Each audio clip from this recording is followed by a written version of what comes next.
third mantra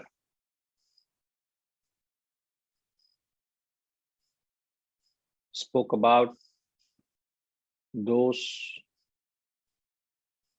people who are not fit for the path of renunciation nor the path of action.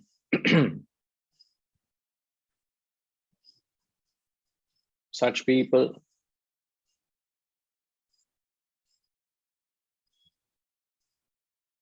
commit a spiritual suicide. Enveloped by darkness, they live in a sunless world, consumed by the rage of desires, kama, and the tamas, their ignorance.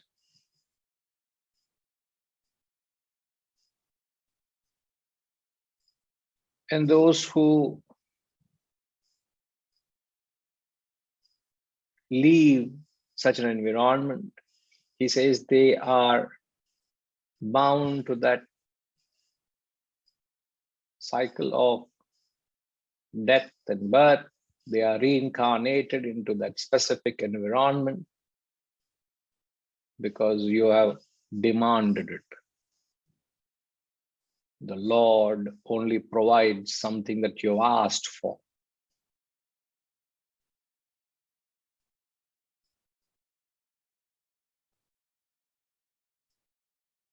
Nothing happens without the role of providence or divinity.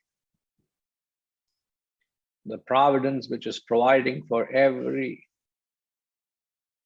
being on this planet.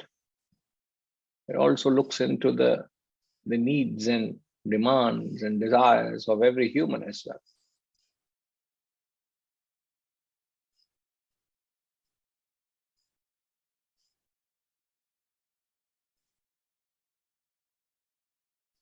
Now, what we must understand is to be born as a human being, you need to have a certain range of vasanas. A person who has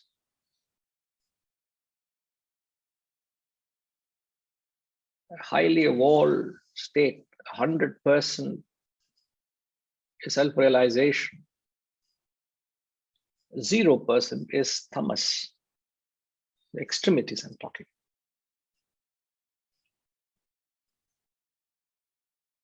So let's say a minimum range. If you are above 20% vasanas, you are born as a human.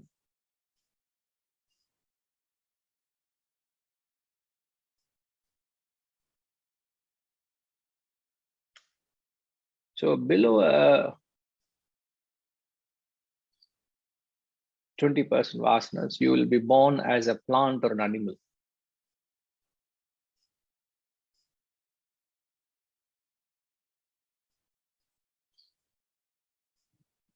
Beware. Watch out what you are entertaining.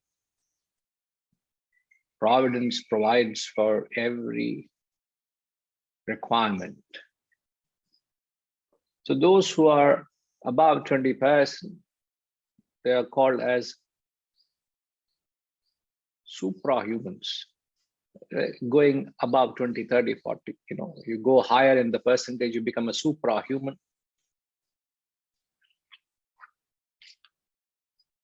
Because then you start exhibiting qualities of higher evolved human. The range starts from 20. So as you go up the percentage, 60, 70, 80, then you are exhibiting suprahumans. Below that, you are infrahuman. Below 20%, you are not a human, you are a plant or an animal. You'll not even get that embodiment.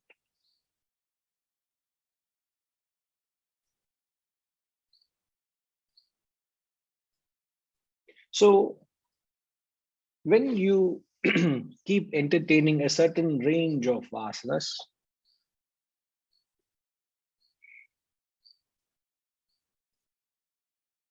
and when there is no expression given for it, like yesterday, somebody was telling me, I don't want to mention, somebody was mentioning that they know of a person who is full of rage, full of anger, full of frustration, constantly cursing everybody, constantly outburst, full of hatred and animosity, short of wanting to kill them, destroy them, want to get into a tussle or a fight.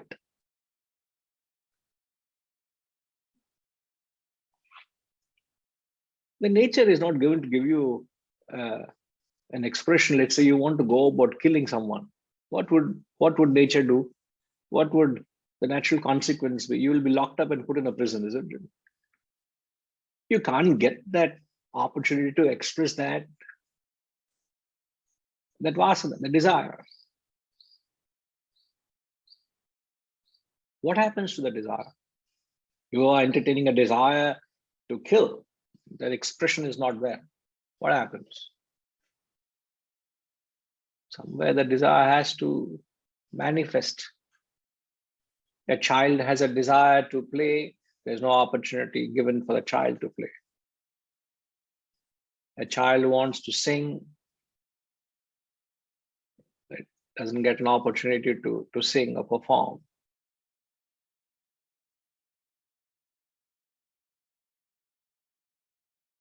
So these desires and vasanas which you are asking for, let's say you have a desire to revolt, to be ferocious, to destroy, to kill. In this human embodiment, you are not being able to address that. You're bottled up.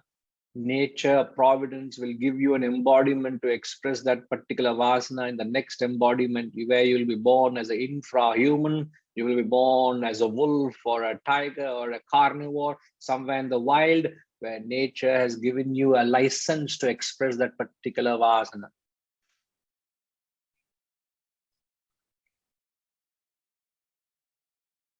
Everything and everyone is provided for in this planet Earth. Nothing goes unaddressed or unattended. You desire, you demanded, it shall be given. There's a providence that's taking care of it, isn't it? So you lead a life of tamas or sunless worlds, as the third mantra says. You are demanding an environment of those tamasic worlds, and providence will give you a license to devolve into that environment, express that and fulfill that. So beware, watch out what you are demanding. If you are demanding for greed, you want to grab the more and more of the world. How much more of the world can I grab for myself? That kind of an avarice, that kind of a greed, lust for indulgences. You want to grab and enjoy as much as you can. If you have that kind of a rajasic nature, and you're obviously not able to get all what you want, you will be given an environment where you'll be born, where you can do that. Extreme tamas, you will be born as a banyan tree. 1,000 years you will live as a banyan tree. Extreme tamas, same place you can sit. That thing you have to do. For how many years? 1,000 years. You want to lead a tamasic life. You don't want anybody to come and disturb you. And everybody, constantly people are disturbing you. That particular desire to be lazy, in indolence, in inaction is not being fructified. What happens to the desire? The desire has to go somewhere. It has to manifest, isn't it? Nature will find a way out and help you out. So better watch out what you're asking for, what you're demanding. Nature only gives you that environment. And Providence has also given us a fantastic gift. Providence has given us a birthday gift. That every human has got this birthday gift. In the Gita, it says, Sahayajna praja srishtva purovacha prajapati. Anena prasavishyadvam yeshavo stvishtva kamadhuk. In the third chapter, it says, Sahayajna praja srishtva prajapati. When the Creator created mankind, he created mankind with this capacity to perform yajna, saha yajna. So you have this inborn capacity to sacrifice. You have this inborn capacity to get rid of all these impurities. That ability to perform yajna is there. If you don't have it, I can understand. You have it and you're not choosing it. You're not opting for it. You're not acting on it. You will remain in tamas. But he says it has been there.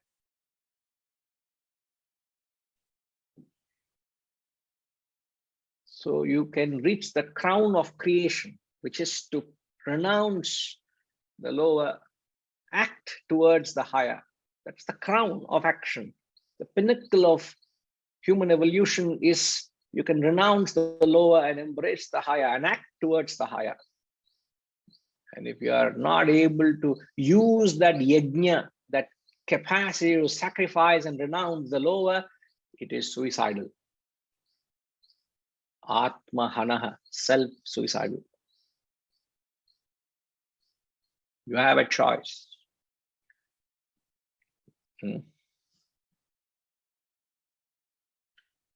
I keep missing that. What is that verse from the Dhyana Shlokas? In the Gayatri Ma. You should get that captured Dhyana Shlokas and keep it a ready reference. What is that verse where in the Dhyana Shlokas it said, the Lord had the Jnana Mudra in one and the cane in the other.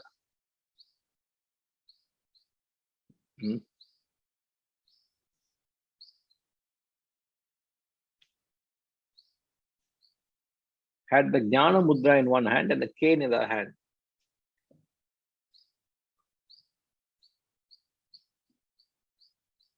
Starting problem. Jnana Mudraya Krishnaya. What is the starting of that verse?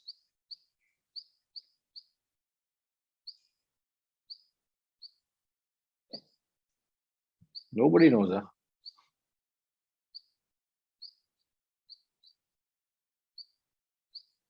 I think RPG knows it. I think so.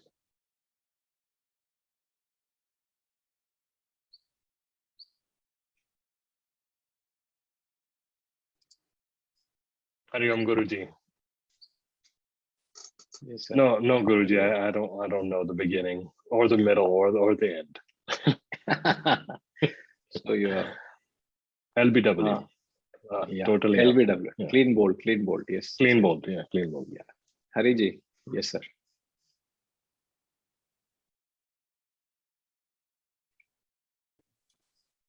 Prapanna Parijataya.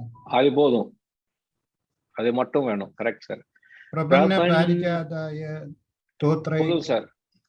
Podu, sir. Okay. That's all I want. Starting the problem. அதுக்கப்புறம் it will run. Prapanna Parijataya. Totra vetraikapanaye. Jnana Mudraya Krishnaya. Geetamruta Duhe Namaha. और एक बार प्रपन्न पारिजाताय Totra vetraikapanaye Jnanamudraya Krishnaya Geetamrutaduhe Namaha. So what that means is you have that Sahayajna, as I said, you have that capacity to perform actions which take you to the divine, which take you to the path of the truth, which is symbolized by the Jnana Mudra. You can follow the Jnana Mudra is a symbol of the pursuit of the higher, or he symbolizes a cane. A cane. So he had a Jnana Mudra in one hand and the cane in the other hand. Huh? So what does the cane symbolize? A cane, because Krishna was a cowherd boy. So he used to take the cattle to the pasture lands for the cattle to graze, as these cowboys do. No, they just let the cattle graze, and then they had they sit along, nothing else to do, and then bring the cattle back in the evening. And what do cattle do when they come back? They chew the cud and then they masticate, and then they sit, having grazed the whole part of the day, they sit and regurgitate the food and chew the cud, as we know. So the path taken to let the cattle graze symbolizes a path of materiality and sensuality. Now, how is the comparison? Cattle symbolize the senses. The various pasture lands symbolizes the various avenues of indulgences, which is the sense objects. So the sense objects for your senses are sight for your eyes. If you want to let your sense of taste to go into the pasture land, you go into a beautiful restaurant and ask for every possible taste that could, food that can satisfy your palate. Yeah, that's the pasture land where you can let your sense of tongue go wild, uncontrolled, ungoverned, and I want this, I want that, let me get this, let me get that. That kind of license. And then after you do what people do usually, as cattle do, you come back after the experiences, you mentally regurgitate your memories of your experiences, of your spoils, and then you indulge, and then you linger. So the path of stick is to go through the life of indulgences. But the Jnana Mudra is the path of the divine.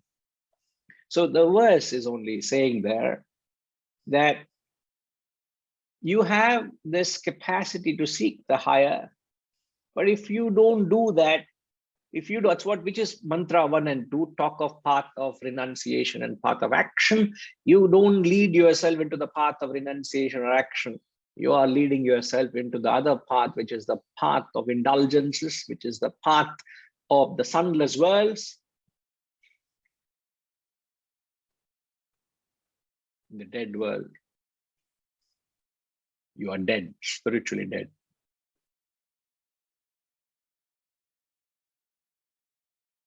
Choice is there. That's what he's saying. Okay.